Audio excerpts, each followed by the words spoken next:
Doing that, but it takes a second. All right. Hello, everyone. This is Pam Green. I'm excited, excited, excited. I say that a lot. That's going to be on a t-shirt with my name because I am always excited when I get a chance to speak with leaders such as the one that we have here, Mr. Bennie F. Johnson. Now, Mr. Johnson is a former colleague, a former SHRM colleague. He and I connected when we were both executives at the Society for Human Resource Management. And as you see, SHRM has turned out some really cool people and doing some really cool things. So I'm excited. But first, let me just introduce Bennie Johnson. He is now the executive director of AIGA. They are the professional association for design. I've had a chance to get to work with him and some of his board members and leaders, and they are a super fantastic organization. He thrives on the connections between marketing, technology, education, and innovation, which is why he is where he is today and how he's ascended through the ranks and why he's going to make such a phenomenal guest on today's program. He has experience in strategic and consumer marketing, brand management, innovation management, and he's really drawn to opportunities that allow him to lead and create new models for business engagement. I'm excited to have you here with me today, and I want to set a couple of ground rules for those of you who are watching. One is please join in and ask us any questions that may come top of mind for you. Type them in the question box, the chat box, whether you're on Facebook or whether you're on YouTube. Please go ahead and type those in throughout the program. And then, of course, after the fact, we'll tell you how to reach out. He'll tell you how to reach him offline. So I know there will be people who will want to reach out to you. So with that, Bennie, so tell me a little bit of how you moved, up through and into the ranks of the world of the executive director / CEO. How did you position yourself to advance? That's a really good question, Pam. The plan starting out is I was always an entrepreneur at heart. So I enjoy being in startup companies or new projects that are solving problems. And about a decade ago, I was in a job transition and I was looking for a job actually to be closer to home in DC. And just in terms of proximity. And I got a chance to meet an association executive who invited me in and offered me the chance to help to launch a global HR certification. And it pulled together all the background I had from global marketing, brand development. But most importantly, it was someone who was willing to, we say now, take a chance, but invest in me and my skill to build out a global marketing and development team. And so that opened up an opportunity for me to build all of my kind of brand launch and rebuild experience, the things I had done in education and professional learning to kind of really bring it together. And that was the first time I'd worked for a professional association and just kind of fell in love with the space. Yeah, you do kind of fall in love with it, don't you? You do.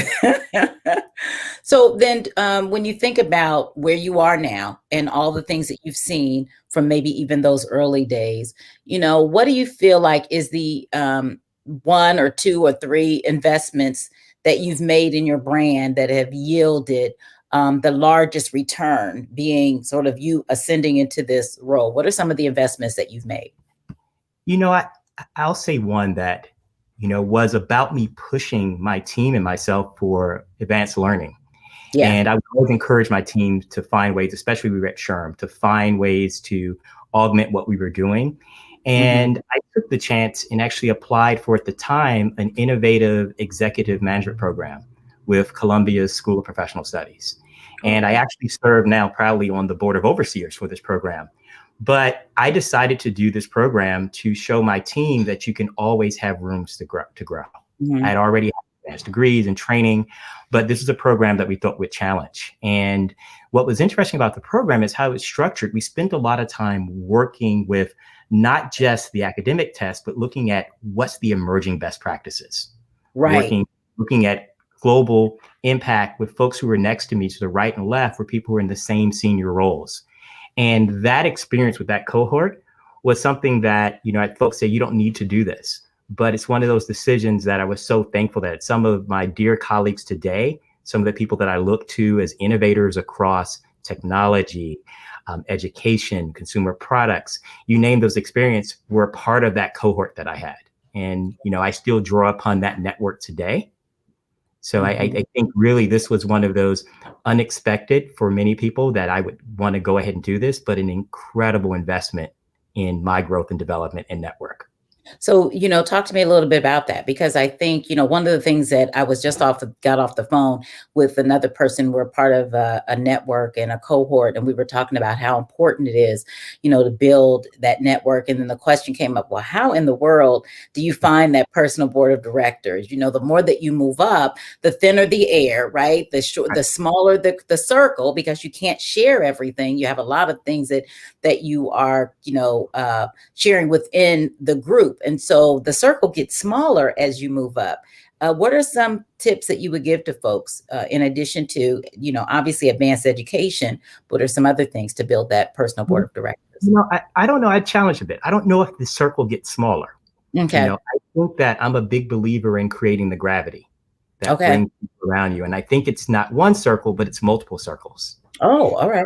So spaces where there are people that become your personal set of advisors for new business startup in my case, or for an Mm, established company who have experience in HR like yourself. And I think it evolves based on your needs, but also their needs and opportunity. I'm always building these circles, not based on what I need, but yeah. the idea that we can draw good people together. So I am always kind of collecting, if you will, Yeah. relationships with really solid folks. That's not about what we can do today. It's about believing that we can stay connected, that tomorrow there may be something for us to do. I And like so really important. Yeah, I really like that. I like that concept of multiple circles. So if I think about and apply the lens to myself, I Right. have circles of that have HR leaders, right? Then I have CEOs and executives, and then I have, there's the association world, there's the for-profit world of circles, and so there are multiple circles that actually add value and contribute to the They really work do. that we do. And being able to tap into multiple circles is what you feel has sort of led you to this sort of growth trajectory for your brand and your career. I really do, right? It Mhm. provides that additional perspective, right? You don't want to create a circle that becomes so insular that you only Mm. have like-minded thinking and experience, right? So Ooh, having multiple circles allows you to challenge yourself, allows you to challenge people around you, and challenge in a positive way, right? This is kind of a creative destruction in the yeah. space in there. Let's think about the ideas. How is it approached from this industry? How is it approached from this vantage point? Mhm. That's how I kind of built my circles across the experience level, Mhm. all the dimensions of diversity you can think of that are Yep. going to make you, smarter, stronger, faster. If we kind of think about that, that all comes into better, right? Yeah. And so talk to me a little bit more about this sort of idea of advancement and this way of thinking because it sounds like you had, your own experience, you already had lots of education. Then you went through a series of development, some intentional ways of building your knowledge and skill set.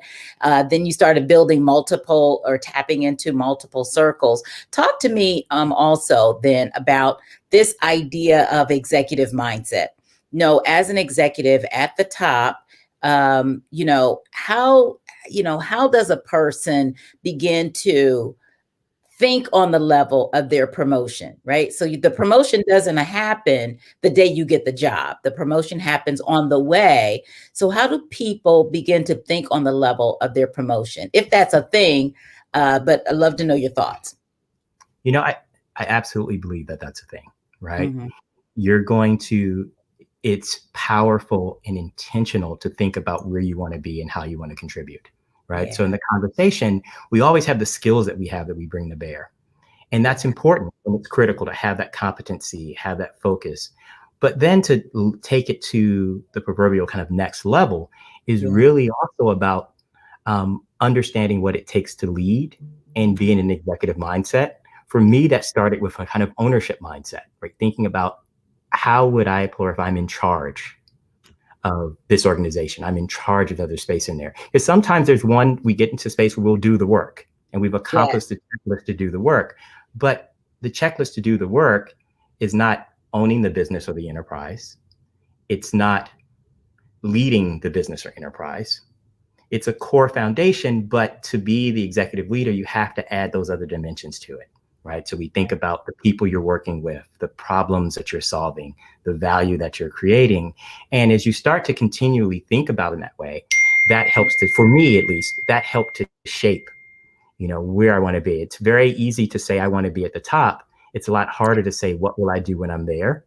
Oh, How will I lead differently? How will I lead effectively?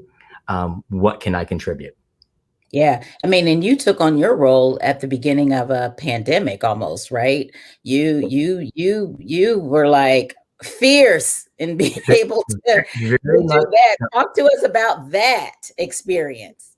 Well, there's clearly at that time not a playbook for what that means. But I think today, when you look at how organizations, mine being one, but you look at how organizations and people and teams and individuals have found ways to be resilient, creative, determined over the past year, we've all done more than we could have ever imagined that we could have, right? If you had given us the set of circumstances that said, can we achieve? Sometimes we pause and say, no, I don't think it's possible. But this past year has shown us that we can. Right. So coming in for me was really interesting because I was being brought in understanding that my organization was at an inflection point. Yeah. So I was coming in with a mindset and an objective to have impactful and meaningful change. Mm-hmm. So the realities of our last year just really accelerated what I was already pushing for. It was a lot easier to have conversations with your board and your stakeholders about we need to change. In a typical space, you would normally have to have continued series of conversations justifying why you need to change. Yeah. Last year gave us the benefit of not having to have that. There's no question that we all needed to change. And that allows us to accelerate things to, as I said before, be intentional about what does our new forward look like? Yeah, I like that. What does our new forward look like? I really like that. I'm gonna steal that. I'm gonna call it my own. So for people who heard it from you, was I like that. Okay, so there's so many things that you said. I want to hit on this whole notion of board management, board governance. Moving into this role. Having had some prior board exposure and experience serving on boards and all those things, but it's nothing at all compared to when you are on the other end and that group is now your boss. So talk to us. What do people need to be? Just talk. What do you think? So I, like yourself and many other people, I've had experience being a board member and board chair, and now being a CEO and executive director working with a board on both spaces, especially in the, association, nonprofit management and leadership space, in which our relationships with our boards are critical. No less critical than a for-profit board or a B Corp, but there is a special relationship about pushing towards mission, delivering value and impact that you have when you're working in a leadership role for a professional association or nonprofit organization in your board. Yeah. So first, it has to be a respect and understanding that you're going to be executive partners in this work. Mm-hmm. Kind of filling out the space where there are going to be things that you do at a staff level that are informed and supported by the strategy that you're working with the board on that level, and vice versa, right? And where I've seen success is when you're able to have that generative relationship. There's work that should be staff work that's identified and work that should be board work, right? As you go through. Yeah. The challenge is when we get those mixed up sometimes, and it creates that tension or the kind of moving back and forth where you kind of miss some of the opportunities. But these are all ways in which, if you have a board that's mission driven and you're leading the organization to reinforce that mission, you can kind of heal those kind of growing challenges and pains. You guys grow together and get better with it. But I think, as I said, it starts off, it's an executive partnership that's, reinforced by the mission and driven by the strategy and vision.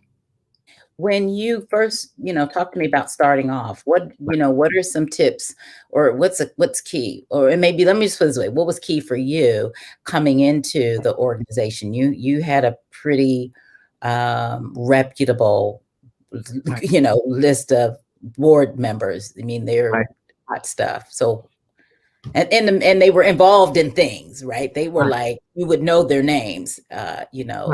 Well, notice the one thing when we talk about a board, the board itself becomes nameless and faceless in some respects, right? And it's about how we work together as a team. Yeah. Board is really proxy for team. It's an executive team that comes in, and when you're a board member, you're a steward for an organization for a time, right? So when you come in, it's less about you as an individual. And I always took this just in the boards that I've served on. It's less Mhm. about me as an individual and more about the board as this executive team that has a stewardship over the organization. So coming in, even having the conversations about taking on this role, it was very clear for me to understand the passion and commitment of the board and their understanding of their role as a steward of the organization. I Yeah. wanted to go somewhere that needed my skill set and background to help lead change, to Yeah. help build a stronger organization. But to do that, you want to make sure that you have executive partners who are committed to what change really means.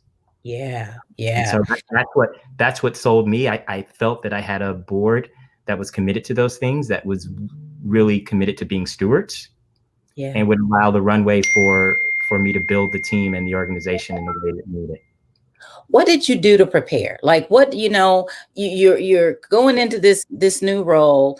You can't know everything. Your board could have been a total dud. In some cases, they are.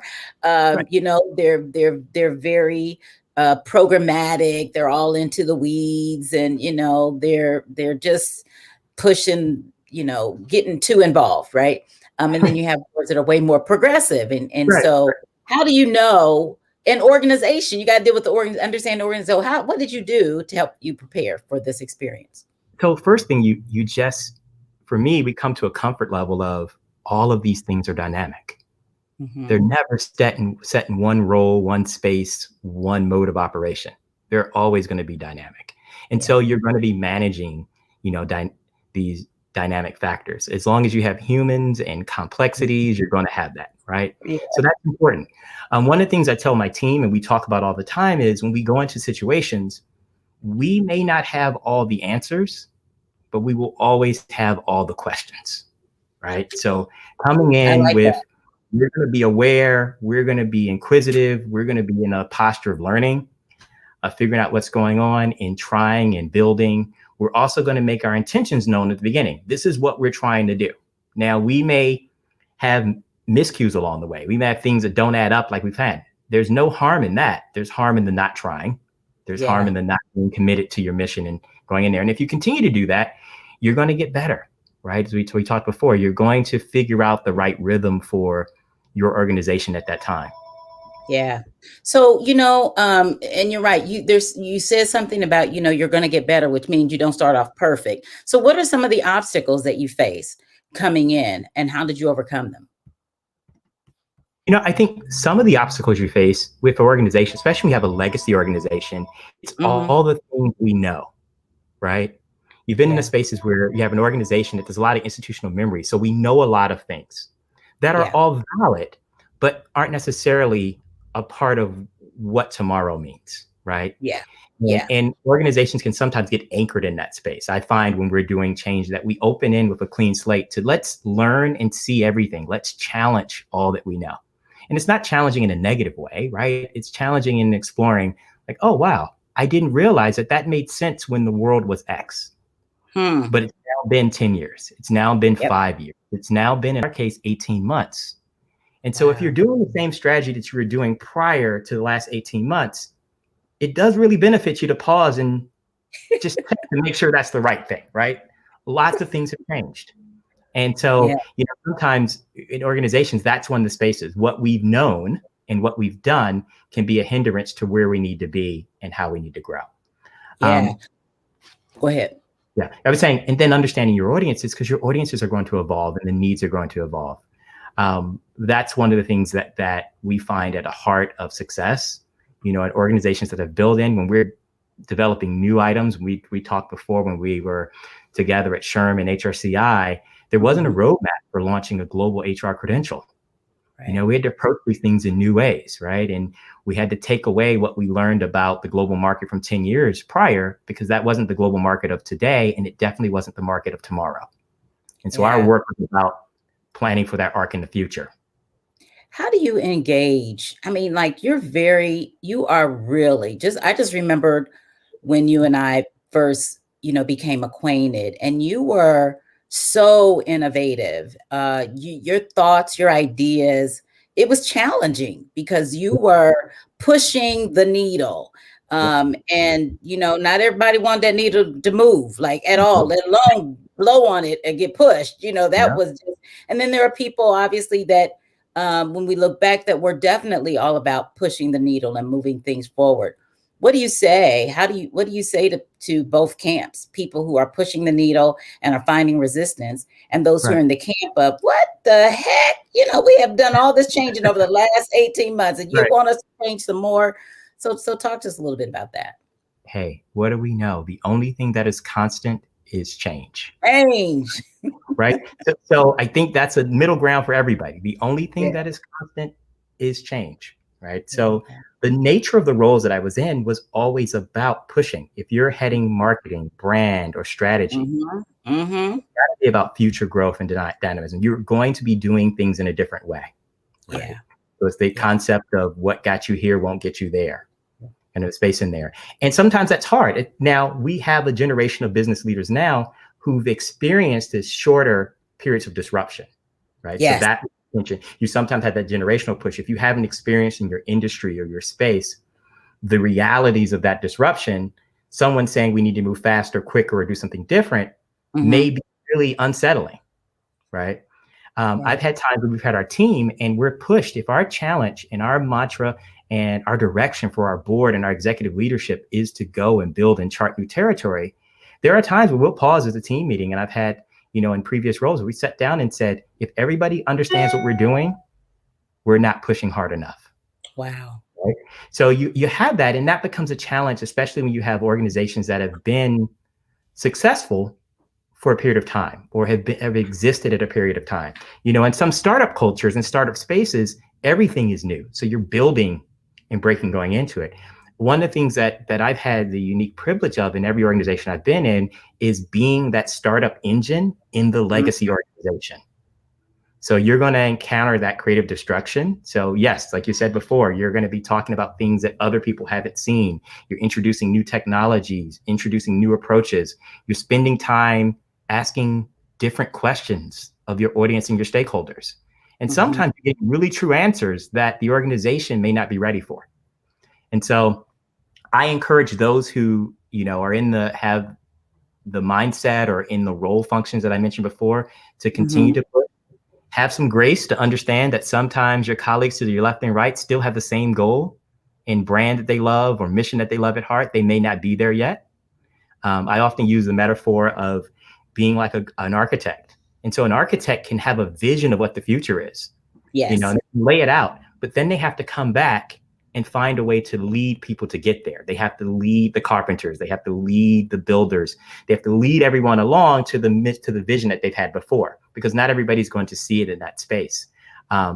As a leader, you have to be thinking and visualizing what's happening before, but then having a path that's secure, a path that provides acceleration, that brings people along from where they are, because you want people to be able to bring their gifts and talents along the way.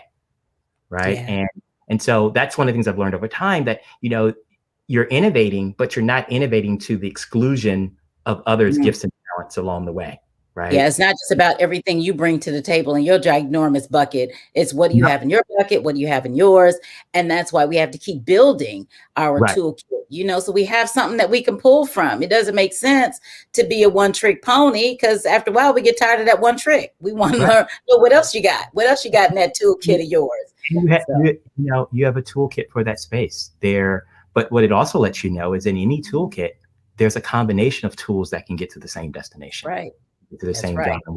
And so your team may change, your adjustment may change, your sequence may change, the breadth of your vision may change, but where you're going, if you set that helps everyone else go along with it. The conversation again about the architect is you Yeah. have that going and that vision, that set Yeah. that everybody else can ladder to. Right. Mm-hmm. What do you think most interferes with people who want to advance? You know, I it's a combination. I think sometimes we are our own worst critics and enemies, and we get in the way. I remember doing college application interviews years ago. And one admission officer told me that students not applying is the biggest deterrent of people going. And it, Wow. this isn't a statement of college application anything, but it's a really taking that space with it. You think about how many times in your life there's a bigger opportunity. There's another space. There's something that stretches you out of your comfort zone that can be additive to where you're going in career. How many times have you thought about that you've stepped aside, you turned yourself, not now? Those are things that I think can be helpful. And this isn't for everyone, but if you ask yourself, if you're honest, are there times that we've had things that we've, okay, I'll do it next time. Maybe Yeah. I don't think I'm qualified for that. That's the space in there. And then the other part is not succumbing to the detractors. And it's Mm. in there, I remember in my career, I've had people say, why are you thinking so differently? As though Mm. thinking differently is a negative attribute, right? Right. I've heard, why are you being so strategic? Why are you thinking about what's next? I mean, these are questions that you hear, and I captured them because it's a part of that journey of being able to, overcome that space in there. Take positive, constructive feedback, yes, definitely, but Yeah. don't take limiting or kind of the spaces in there. But that's where we go in space. The other Mhm. part that I think is really important is being places where you are valued, Mm. right? That's Yeah. incredibly important. I take that from, I've been in spots which we won't name, in which you work really hard and you realize that your skills, your talent, your resources aren't really that there. And sometimes we all stay a little bit too long in that Ooh. space there, and understanding that you have agency to make a different choice, right? And Yeah. how do I know I have skills in these places.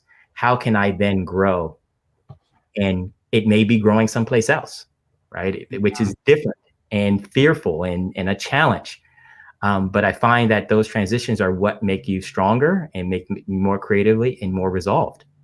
Yeah. I want you to sort of give us a different point of view. Yep. So right now, people of color, men, women, Mhm. really hot for the C-suite. Everybody wants them. It's like, oh my gosh, C-suite is so white. We need to plop some people of color in here. And they're just sort of pulling people in. The candidates are ready, but then they get in there and it feels as if the board and the organization, they say that they want your talent, but really don't know what the heck to do with it, don't know what to do with you or how to handle the talent. Because it's more than just, I went to this school and I got this education. I want to do some work. So Right. how would you tell or prepare boards and C-suites for this onslaught, this growth, and it's needed growth at that more senior level? What would you tell them in order for them to prepare? That it's more than just a checklist. These people got Right. work; they want to work. So, what else would you? Right. What would you Right. offer? They want to work. They're talented. They're prepared. They're ready. When you think about it, the entire caliber and season of executives who've been training and growing and ready for the shot. I remember one of the things we did when we were at SHRM that was interesting to me. We would have these reviews with the management psychologists. Remember that everyone had to go Yes. there. And I remember having a conversation. We were talking about preparation for the role, and they would go through aptitude and background and behaviors and all the classic things that you would go through. But the conversation on the recommendation only went so far about you and your talent. You know what the biggest part of the recommendation was in the conversation? Whether or not the organization was truly ready for your change and the leadership that you would bring in. And Yeah. so so much of our attention, to your point, is always focused on the candidate and the Right. individual and not on the readiness of the organization. And not in a readiness in the stage sense. No, if an organization's goal is it wants to be successful, it wants to be progressive, it wants to grow, then you need to be bringing in, as we said before, diverse candidates of backgrounds and skill and everything else. That is all the research has been done. It's already been shown. We can see it living in there. Organizations that are open for change and growth and development, for the way in which these candidates are going to push you to grow, Yeah. are going to be successful. Yeah. And if the organization has that resistance in there, that is that organizational moment to kind of look in that window, right? That look at that Yeah. executive leadership window. What are you really, or mirror, if you will, what are you really trying to achieve? Right? Yeah. Because it goes back into our conversation about that change and that tension. You know, Yep. humans are really good at getting stuck in their own way, and the Yeah. organizations model that. And so this is the chance for that, creative destruction, if you will, before that. This needs to push. We said the marketplace, the opportunity, your stakeholders, your employees, the commitments that you make to leadership from within and outside are all seeing this and are all ready for the talent that we have at Bayer now. Yeah. And you can't expect that you're going to bring in people who have different ideas, different thoughts and Mhm. opinions, and Mhm. that there isn't going to be, that it's not the impetus to change. Like there needs to be something that stimulates a different way of thinking and a Yep. different way of doing things so that we can, whether it's fulfill more of our mission, grab more of the market share, have Right. a great presence, improve Right. our net promoter score, whatever that is, what's that goal? And then let's work together to achieve that goal. I'm working with a very large for-profit organization. And I got Right. to tell you, they're probably one of the only ones that I know of out there that's doing this. But they're like, not only are we ready and developing people of color through the pipeline, but we're readying the C-suite because we want to Yep. make sure we don't have any missteps. And if we do, we're going to rebound quickly because we want what these people have to bring. We get it. We woke. Everybody heard it. So we all are going to roll up our sleeves to do this work. I am like, bravo. C-suite's doing the work. They're holding themselves accountable. The work is not easy because they're having some personal revelation, but Right. they get the fact that it's not incumbent just upon the incumbent candidate. It Right. is it is on all of our shoulders that we are successful, that we're taking what these people have and we're leveraging it to the good of the organization. Right. And I think, as you said, if you're growing your people at every part of Mm-hmm. it, what you described is growth around the C-suite.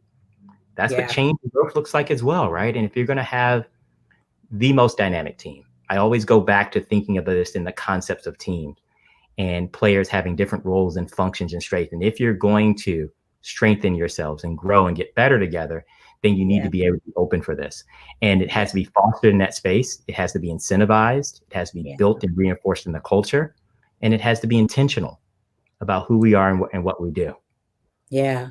I want to shift the focus to another important aspect of what it takes to lead as you ascend to the top and you take on greater responsibility and accountability for so many important things and your brand rises up, right? And there's a lot of pressure. How do you work through and manage the mental, emotional, and physical aspect of the stress that it brings? Yes, there's good stressors, but this stuff is no joke. Right. And you see people crumble under the pressure of it all. So talk to us a little bit about what you're doing to work through those kinds of challenges. We as a friend of mine says constantly, and we come back to it, the first thing we do is breathe. Mm, There's yeah. something, that mechanism that we're provided with to take things in and out. You start off and breathe. I personally am always kind of deeply centered. Um, and that's something that I kind of reinforce beginning, middle of the day. We also, on my teams and everything else, we laugh a lot. We laugh all the time. We laugh sometimes, to stop us from crying, but we laugh Mhm. all the time. And we believe that we can be better, right? So that's part of our space that we're working through. We tend to look to take care of ourselves. So I have a wonderful team right now, and they are committed to taking care of themselves, but each other as well. And I have to say, they've been doing an incredible job of taking care of me as well. Yeah. Because we're always working through that. And I know my natural engine has me continuing to work, but it's my team that's beside that says, I'm blocking your calendar this afternoon, so That. you have a moment to catch up, right? That type of space in there. This year has been particularly important to that. One of the things we talk a lot about is the creativity, determination, and grit. But the piece that I dwell on a lot is that in this moment, we provide grace. So Mhm. for ourselves, for like, okay, I need a moment for what's important in terms of family and other spaces, what's important in terms of, what we're working towards. Those are things that we put in context. So one of the lessons I've taken this year is also being open to share with my team where, hey, I'm tired today. We don't say that until you get a chance to. Sometimes you feel like our leaders become superhuman. Yes. If you don't see them dealing with stress or having the moment to say, this is me, then it doesn't give you tools or examples to work with as well. Right. So that's one of the things that we've been trying to do on my end to kind of model the proper behavior. So we don't end up in the classic when we were kids of our parents saying, do what I say and not what I do. Right. Yes. Um, Right. That's got to go. We yeah. know, and you and I were just talking off camera about how, important vacation is. And I'm talking about I'm getting ready to take a vacation. And you're like, next week, I'm out of here.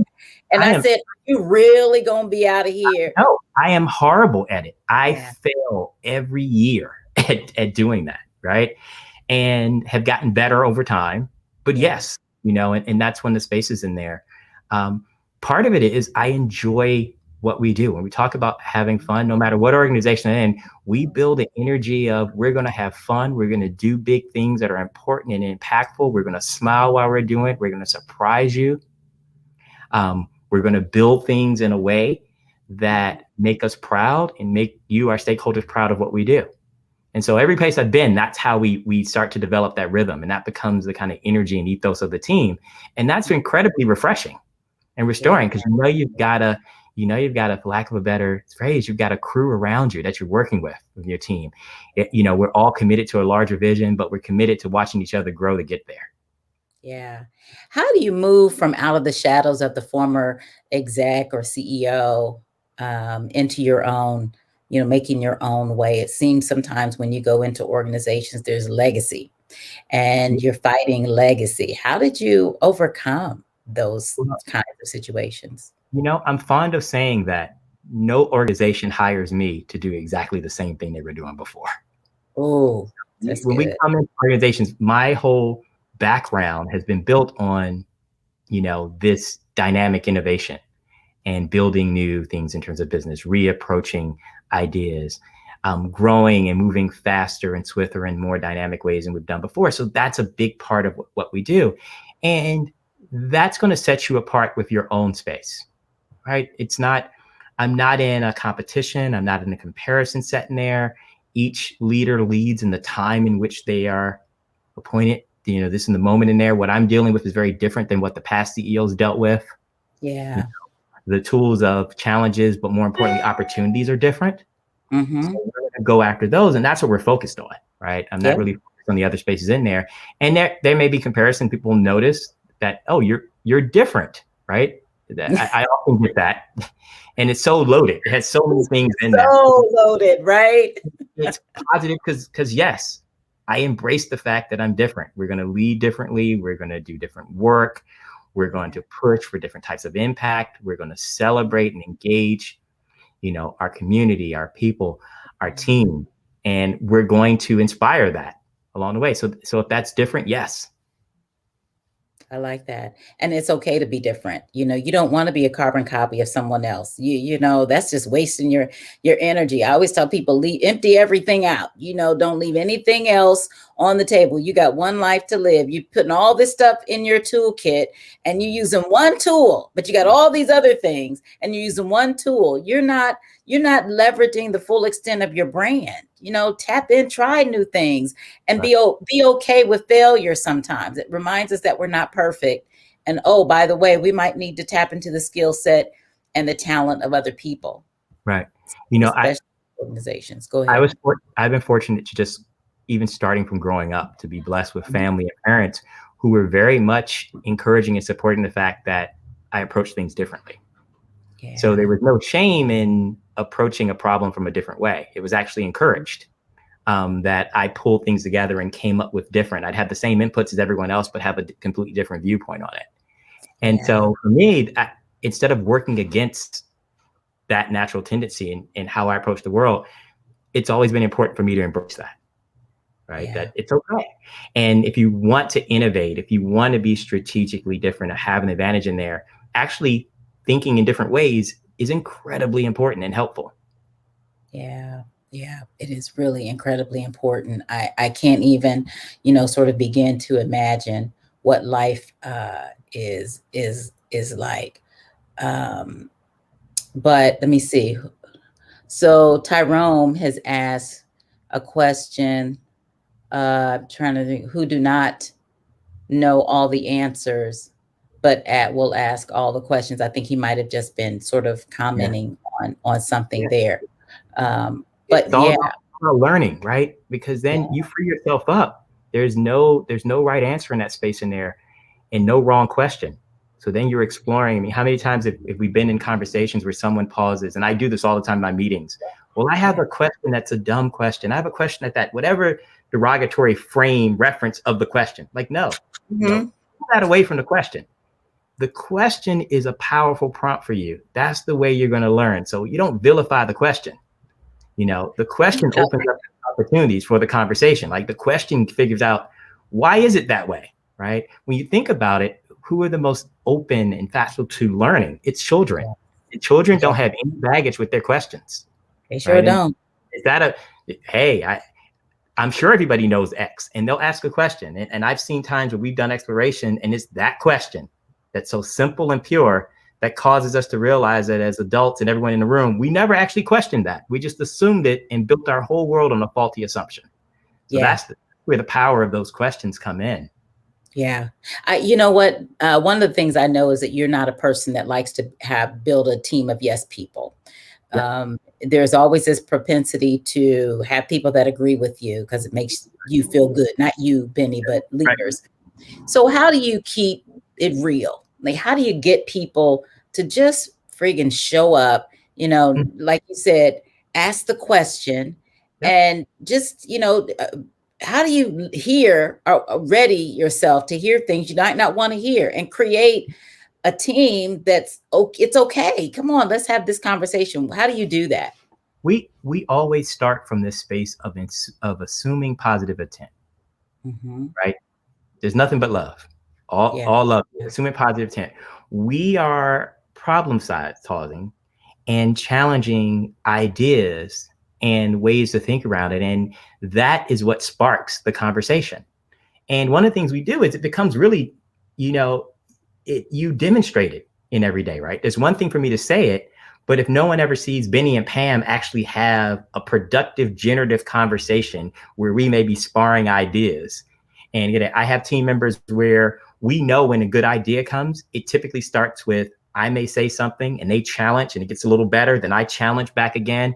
And 3, 4 letters later, we're saying the same thing. And we've built this idea that's been battle tested and worn. And it's not my idea or their idea, it's our idea. Right. Yeah. And that's how, but you got to do that repeatedly. So, one, you get the muscle memory. Two, you build up the resilience of this is how we communicate and have positive space, and you get faster with it as well. I mean, I have back and forth with some team members, and it's over text or it's boom, boom, boom, and we've refined something because we've built that back and forth. And we know if I'm asking the question of can you do more or that doesn't make any sense, that's not devaluing your background or Mm. information you have in there. It's really about let's ask the other questions and see if we really got this right. Yeah, yeah. Which kind of takes me into the space that a lot of leaders run from, and that is, and I'll see if you guys have any questions. Go ahead, type them, and I'm starting to be able to see some things. So if you have questions, type them in. But how do you deal with conflict? It, it's a good space in there where I'm not a person who is conflict averse, right, by Okay. any stretch of imagination, Mhm. but that doesn't mean seeking war, right? Right. That's a different kind of space in there, and this isn't the battle box of the space in that sense. This is kind of productive sparring, if you will, right? So Hmm. you want to encourage that ideas can be Hmm. challenged in space in it. This isn't about people being challenged, right? Right. This isn't about, but it's about we can come up with ideas and challenges. We may read situations differently, which is what I expect because we're bringing different things to the table. Yeah. We're all growing and kind of enlightening in that space in there. Yeah. I am always encouraging my team members to be able to express themselves and grow in that space in there, right? So I don't want Mhm. them to defer to me because I'm the person who's in charge, right? Right. So with my teams, one of the things I've done is I allow, a space for ideas to come from. So we've had ideas in a team that come from the most junior person and ideas that come from the most senior person on the team, and Love all it. is in between. And there's not oh, well, if the more experienced person came with this idea, then no one else can have the idea. Or if it's the most junior person, then it can't be valid. Mm. Right. Those are the things that we look, and there's a creative tension that goes along with that. But having the space, you trust and want to work with each other. Right. So Yeah. that's what I build in my teams. And you don't get there overnight. Mm-mm. Right. But you grow and you commit to that intentional space. Yeah, yeah. What do you do? And this will be my last question. This we could just go on and on. I'll ask what additional thoughts that you would have. What do you do when you have a team member or a leader that is exhibiting some destructive kinds of behaviors? How do you deal with that? I'm a big fan of kind of having direct conversation about tough issues and conversations facing there. And sometimes it's a reflection conversation at the beginning, because you may assume that the person understands the negative impacts of what they're doing. Yeah. And they may be none the wiser, right? They may feel like, well, sometimes I'm a bit abrupt, but not realize that behavior is so toxic that it's throwing off the enterprise. Or you find out that it's a reflection that they didn't understand. You're like, I'm always trying to seek the understanding. And in those conversations, can we try new techniques? Can we try new things to kind of work through that? I'm a big believer in people growing, right? Yeah. And building people in there. I can't be here if I didn't start here, right? And how do I continue to grow in that? So that's the first space that goes into it, and we want to come to a positive means and positive space. If not, then I call up my friends like you with my HR backgrounds, and then we have other conversations. Yeah, I enjoyed those conversations. But I am so appreciative of you being here. What additional thoughts, would you like to share with the folks who are paying attention today, or who are going to watch the recording? We were talking before. I think, encouraging people to seek to be leaders, right? Yeah. Seek to be intentional in the work that you do. Like you have an opportunity to have a voice, to put your skills to use in whatever way it has to be. It's not always you're going to be the CEO or executive director of an organization. Just having that agency in your life and the things that you do, I think are important. And those investments that I made in terms of serving on volunteer boards, being a friend, being a colleague, being the buddy that bounces strategy off, those are all things that are a part of what has made me a stronger leader, and how I use my presence to make those around me stronger as well. So like I said, I encourage people to go forth, in particular, executives of color. Just directly, that is an interesting thing, but that we need to seek to go after these spaces as well. I think that's important. Don't let anything get anywhere in the way of that. Yeah. Well, Bennie Johnson, thank you so much for being here. He is the executive director of AIGA. How can people connect with you? Would you like for them to connect with you in LinkedIn? They can. Let's connect in LinkedIn, which is kind of the expression of our professional network, right? So yes, please feel free to reach out to me, hit me directly on LinkedIn or direct message me there. You can also connect with me at aiga.org and through our organization as well. So thank you, Pam. It's been a great honor. Thank you all for listening. I appreciate it. Yeah, well, I'm excited for this talk. I mean, we could just go on and on and on. There are so many experiences that we share, and one day we'll write the joint book. However, I'm looking forward to more coming. Right, that's gonna be a tell-all, boy. But I'm looking forward to more coming from you and coming out of your organization and from your general direction. Next month, we will have the executive director for the HR Certification Institute, hrci.org, Dr. Amy Dufresne. She is going to be our guest on Live with Pamela J. Green. And if you want more, go to the website, join our community at www.pamelaj.org. PamelaJGreen.com. We're going to have some really cool opportunities that are coming up next. We're going to have a women's and an association leaders masterclass starting here soon. So many things happening. Can't keep up with them all, and I can't share them all here, but I am pleased as pudding that you all have joined me. And Bennie, thank you again for giving us your time, your attention, and letting us pick your brain just a little bit. Thank you once again.